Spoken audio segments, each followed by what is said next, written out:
book written by two professors. Of course, it's always professors. I'm sorry for you professors out there, but gosh, it's always professors. One was named Alfred Hoch, and one was Carl Binding. Binding was a very famous lawyer. I'm sorry, I'm a lawyer, and it just breaks my heart. And Alfred Hoch was a very famous physician and considered a humanitarian. And this is when eugenics was raging. And remember, in this country, we passed eugenics laws, and with the approval of the United States Supreme Court, we involuntarily sterilized up to 70,000 people between 1908 and 1963. Yes, explain what eugenics is, Wesley. Eugenics says that we have to divide the human herd between the fit and the unfit. And that the fit are those who are morally superior and back then racially superior, people who did not have disabilities, particularly mental disabilities.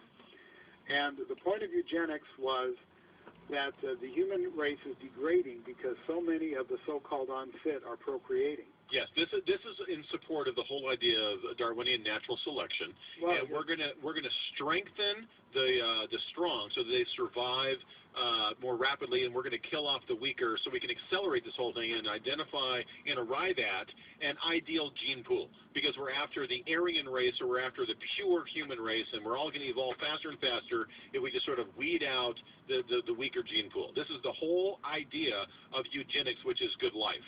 It means good in birth, and the idea was to, and it was actually started by Francis Galton, who was Charles Darwin's cousin. And he was, this is in the UK, in England, and he was a very famous statistician, very brilliant fellow.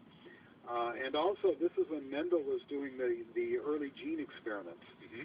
And so Galton was kind of a typical Victorian gentleman, right? Kind of a bit shy and everything. And he posited a positive eugenics. That is, we will promote the best people, meaning people like me. Yes, of course. Yeah, which is always how it is, isn't it? Uh-huh. We will promote a positive eugenics to induce the eugenically superior to reproduce. Well, we in America got hold of this. A fellow named Charles Davenport, who is, I think, one of the great villains in American history. He started the Cold Spring Harbor eugenics research under the financial support of the Carnegie Institute and the Rockefeller Institute. And he created, in essence, what is called negative eugenics, basically stating, well, there aren't going to be enough of the right people procreating and having enough children for us to benefit the gene pool and the protoplasm and the gene plasm and all this stuff they talk. Yeah. So we will prevent the unfit, as we call them, from procreating at all. Right. And so you began to have mandatory or involuntary sterilization laws passed, starting, I think, in Iowa in 1908, may have been Kansas, and then moving across the country. In 1927, there was a United States Supreme Court case, Buck v. Bell, yep, where Oliver Wendell Holmes, the Chief Justice, writing for an 8-to-1 court, ruled that a young woman named Carrie Buck could be involuntarily sterilized, saying 3 generations of imbeciles is enough. That's the famous, infamous line. Yep. From Buck v. Bell. This is as pernicious as the Dred Scott decision.